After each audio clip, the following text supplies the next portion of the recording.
Para falar sobre o julgamento do caso do Mensalão, que acontece neste momento no STF, recebemos em nosso estúdio o professor de Comunicação Política, Gaudêncio Torquato. Professor, a maioria dos ministros votou contra o desmembramento. Isso vai acelerar o processo do Mensalão? O fato novo nesta abertura do processo foi o voto do relator, do revisor ministro Lewandowski, Ricardo Lewandowski. Não se esperava que ele apresentasse um relatório tão comprido, tão longo, mais de uma hora lendo esse relatório. Esperava-se que o ministro Carlos Aires Brito, presidente do Supremo, desse a matéria por vencida e já passasse, portanto, a pedir os votos dos ministros. Então, a surpresa foi essa. Era esperado, evidentemente, que o desmembramento não fosse aprovado. Por quê? Porque já tinha sido esse problema questionado, decidido pelo Supremo, tinha sido votado 3 vezes essa matéria. Então, na verdade, não seria interessante votar pela 4ª vez. Então, era absolutamente esperada a decisão do Supremo. O ministro Dias Toffoli votou contra o desmembramento e não deu indicação de qual será a participação dele no julgamento do Mensalão. Sendo que ele tinha uma ligação com o PT, o que isso significa? Sem dúvida. O caso do ministro Toffoli é o mais emblemático, vamos dizer assim, é o que está provocando no momento maior polêmica.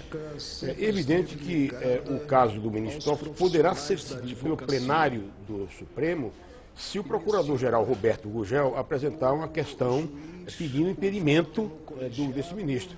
Evidentemente, o ministro Carlos Aires Brito vai colocar essa questão em plenário, poderá perder.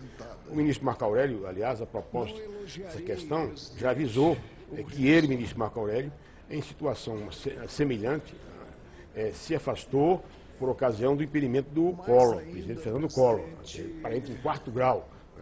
De forma que o ministro Antônio Toffoli, ele poderá ser questionado e, na minha visão, se for questionado, ele vai passar pelo crivo do plenário. Essa é a questão mais polêmica que hoje está acendendo as discussões. Agora, professor, quais as perspectivas possíveis que se apresentam em termos de condenação e absolvição dos 38 réus? Pois é.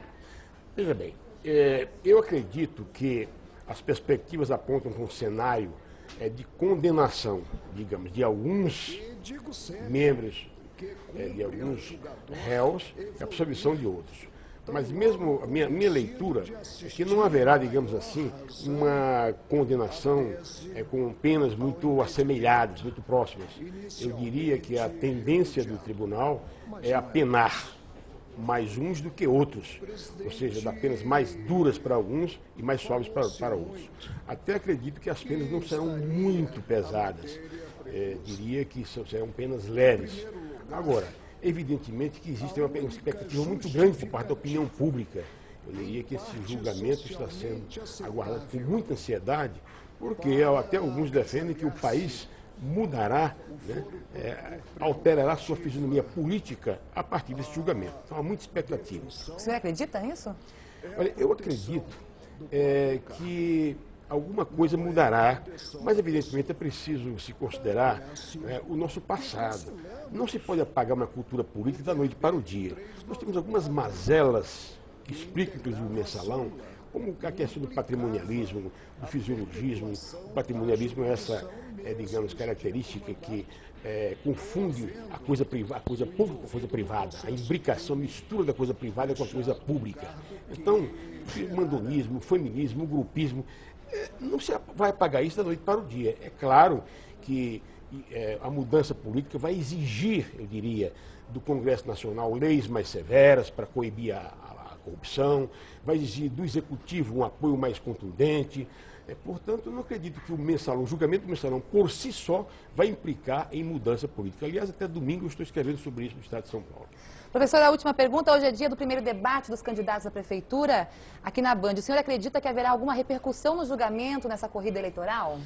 Primeiro, eu quero me congratular com a Bandeirantes, que faz sempre o primeiro e grande debate entre os candidatos. É um momento realmente muito interessante, porque pela primeira vez se apresentarão os candidatos em São Paulo. Muito bem. Eu acredito que este julgamento do Mensalão terá uma repercussão maior nas grandes cidades, nas metrópoles. Por exemplo, em São Paulo, certamente isso vai permear um pouco o processo eleitoral, porque aqui existe uma polarização tradicional entre o PT e o PSDB, os tucanos e os petistas. Então, este assunto vai, sem dúvida nenhuma, ele vai se desenvolver ao longo da campanha. Agora, nos 5.565 municípios do país, evidentemente os eleitores estarão preocupados com coisas mais pragmáticas, mais imediatas. O dinheiro no bolso para fazer a feira, significa geladeira cheia, estamos satisfeitos, vai para o coração vai, manda o voto para a cabeça. Então, eu diria que a preocupação nas pequenas e médias cidades será outra. Nas metrópoles como São Paulo, sem dúvida nenhuma, eu acredito que este assunto vai rolar, vai se desenvolver, mas não a ponto de mudar, eu diria, o processo decisório. Por quê? Porque vai consolidar a posição de quem já tem. Os petistas vão ficar, digamos assim, mais irritados ou menos irritados se os seus membros do partido forem condenados, vão ficar mais irritados ou ficar mais satisfeitos se forem absolvidos. E os tucanos também, eu diria, então, que apenas o julgamento vai consolidar, vai reafirmar, vai assegurar as posições já tomadas por alguns partidários, por membros de partidos. Muito obrigada. Então, eu conversei com o professor Gaudêncio Torquato, professor de Comunicação Política da USP. Muito obrigada. Muito obrigado. Boa tarde. Boa tarde.